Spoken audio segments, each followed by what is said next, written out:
Converti, le ciel bouge. Il est dit dans la Bible, lorsque le sang de l'agneau a coulé sur la terre, tous les fondements tremblèrent. Et lorsque un chrétien rentre dans sa famille, c'est la même chose qui se passe aussi, c'est-à-dire qu'il y a de la joie. Ne t'étonne pas, toi qui nous visites pour la première fois ce matin, il y a toujours eu de la joie dans cette assemblée. Mais aujourd'hui, il y en a encore un peu plus, car nos frères et sœurs sont rentrés dans les eaux de baptême. Voilà pourquoi le thème qui nous a été donné pour partager avec toi ce matin s'intitule tout simplement les effets du baptême chrétien. Je précise bien chrétien, parce qu'il en existe plusieurs des baptêmes. Celui-là, il est un peu spécial, c'est le baptême chrétien. Quand tu prends le mot baptême tout seul, ça veut tout simplement dire immersion. Voilà, en grec, ça veut dire immersion. Or, il y a des baptêmes dans toutes les religions du monde, dans tout ce que vous pouvez rencontrer comme spiritisme, spiritualité, tout ce que vous voulez, il y a le baptême aussi. Le nôtre a la particularité, c'est que les hommes sont préparés et ils sont par immersion dans l'eau au nom de Jésus-Christ. Mais alors, qu'est-ce qui se passe après? Toi et moi avons été baptisés il y a des années. Mais ceux qui viennent d'être baptisés peuvent se poser la même question. Est-ce que nous sommes, comme on va le voir ce matin, purifiés de nos péchés? Première question. Le premier effet, c'est la purification des péchés. Le deuxième effet, lorsqu'on est baptisé, il est tout simple. C'est qu'il y a une nouvelle naissance. Mais nous allons voir dans la Bible que des personnes érudites, comme on dit, des personnes qui connaissent mieux la Bible que toi et moi, se sont trompées sur les deux points. C'est-à-dire, premièrement, la purification, deuxièmement, la nouvelle naissance. Mais commençons par la nouvelle naissance. Tu vas voir un homme que tu connais, Nicodème, poser des questions qui, normalement, il ne devrait pas lui poser ces questions-là. Mais Nicodème a posé cette question à notre Christ. Prenons le livre de Jean, au chapitre 3, versets 5 à 10.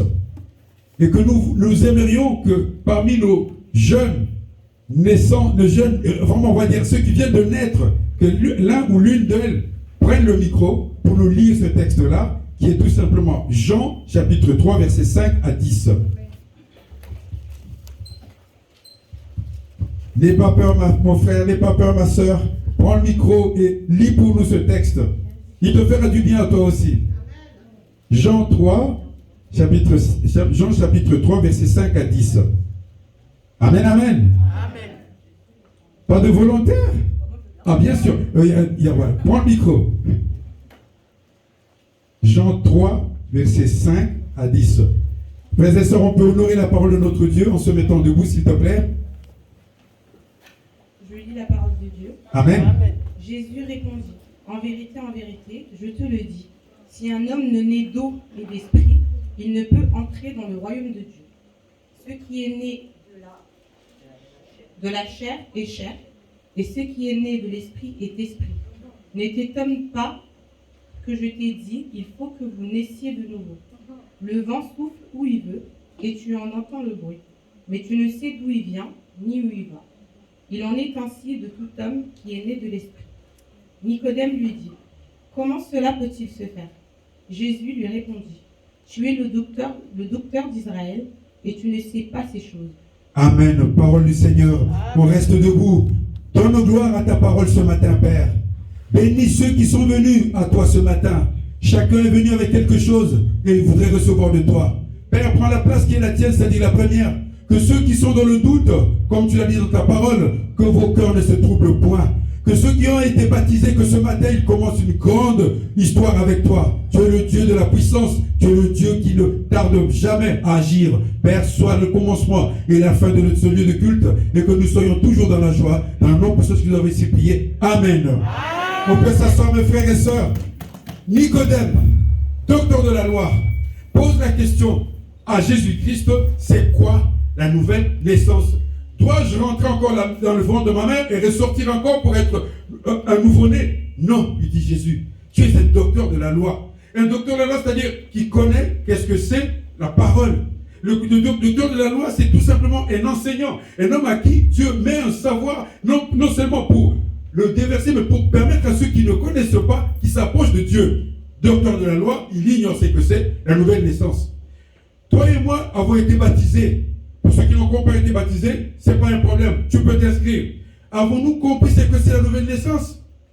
Est-ce que Nicodème est-il vraiment moins intelligent que nous? Ou alors Nicodème, c'était quelqu'un qui a vécu une époque où il n'y avait pas Internet, il n'y avait pas toutes ces choses-là pour nous expliquer. Donc nous savons mieux la nouvelle naissance. Alors si nous sommes dans la nouvelle naissance, pourquoi y a-t-il encore chez nous des péchés qui ne partent pas, qui résistent au temps, qui résistent à l'enseignement, qui résistent à tout? Ces péchés sont là. Où est notre nouvelle naissance? Bien aimé, la nouvelle naissance, ce n'est pas parce que tu es sorti des eaux que tu es né de nouveau. Tu es sorti des eaux, tu es né de nouveau. Travaille maintenant. Travaille maintenant, comme il est dit dans la Bible, que la vie spirituelle, ça se travaille avec tremblement. C'est-à-dire que chaque jour, tu veilles sur toi, comme il est dit, veillez et priez en tout temps, sans cesse, sans se relâcher. C'est ça, la nouvelle naissance. Avant que je sois baptisé, je vivais une vie dans laquelle je priais par intermittence, une fois tous les 3 jours, une fois tous les 4 jours. Maintenant que j'ai été baptisé, j'ai reçu le Saint-Esprit en moi. Je suis entièrement, de la tête aux pieds, j'appartiens à Christ parce que c'est de la tête aux pieds que je suis rentré dans les eaux. La nouvelle naissance commence par cela. C'est-à-dire qu'une vie dans laquelle tu cherches systématiquement, alors vraiment, carrément, tout le temps, la sanctification. Où est Christ dans ce que je fais? Où est Jésus dans ce que je suis en train de dire? Ta bouche doit devenir une bouche dans laquelle on entend Amen, merci, pardon, et non une bouche dans laquelle on entend toujours les mêmes choses avant et après. Parce que tu es appelé à dominer. Un chrétien domine là où il est. Pourquoi? Quand il foule le pied, ce lieu-là lui appartient. C'est ça le chrétien. Un chrétien n'arrive pas et qu'on commence à dire à qui on va poser la question. Non, c'est à toi qu'on doit poser la question. Dans la famille, on doit se réunir pour dire, mais on attend la sœur Naufrange pour dire ça. Pourquoi? Parce que la sœur Naufrange a reçu l'excellence.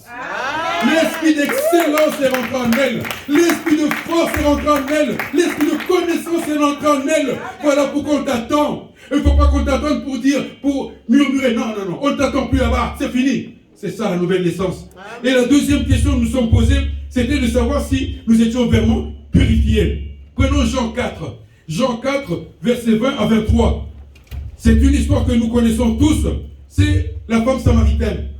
La femme samaritaine avait 2 vies. Une que tout le monde connaissait, une femme gentille, correcte, mais une autre vie que seul Christ, avec les yeux qu'il a, les yeux de Dieu, pouvait voir. Et Christ le rencontre à un puits d'eau. Le puits d'eau, c'est celui que tu es venu, c'est celui auquel tu es venu ce matin. C'est le puits d'eau où tu viens te ressourcer. Tu ne viens pas ici parce qu'il y a le pasteur est gentil. Oui, les gens, non. Tu viens te ressourcer. Cette dame était au puits d'eau. Et au puits d'eau, elle trouve qui? Christ. Elle ne se rend même pas compte que cet homme-là a en lui la puissance. Non. Elle regarde, elle dit, oui, mais toi, si tu veux me donner de l'eau, mais tu n'as même pas de quoi me donner de l'eau. Écoutez maintenant la réponse de Christ, à partir du verset 20, il dit ceci.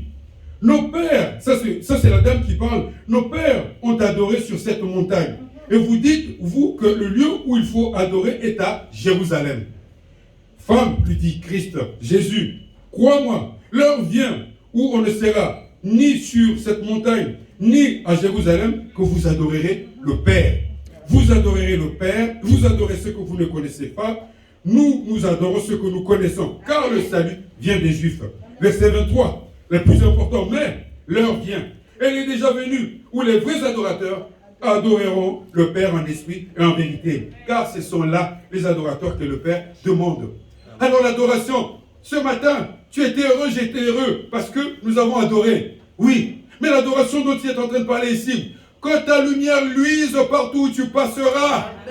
Taïna, que ta lumière luise partout où tu passeras. Qu'on se souvienne qu'elle est chrétienne. Qu'on ne se dise pas, voilà, elle est la même malgré les eaux de baptême.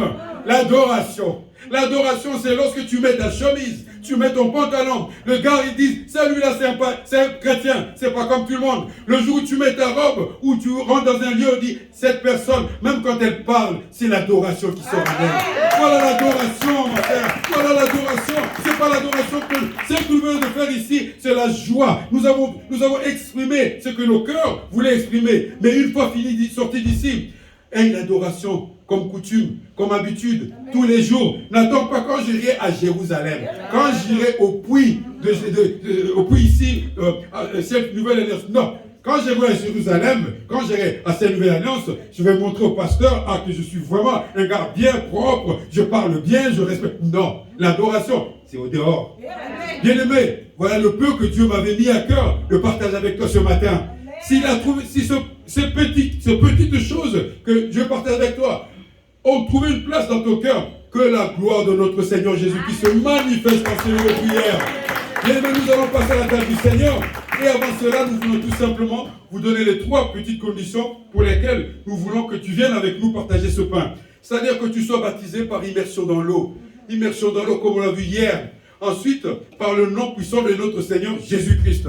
Deuxièmement, que tu vives une vie de sanctification. C'est possible, c'est pas impossible, mon frère. On ne te demande pas de devenir un moine ou de devenir un curé. Non, on te demande juste de veiller sur toi. C'est ça la vie de sanctification. Et la 3e condition, vivons en paix les uns envers les autres. Les uns envers les autres, vivons en paix. Quelle que soit la difficulté, c'est pas facile. Mais essayons. Parce que Christ dira plus tard, efforcez-vous. Il n'a pas dit, vous ferez ça facilement. Efforcez-vous, il a dit. Donc nous devons aussi nous efforcer à vivre dans la paix les uns envers les autres. Que la gloire de notre Seigneur Jésus-Christ nous accompagne tout le long de cette journée, car nous sommes dans la joie.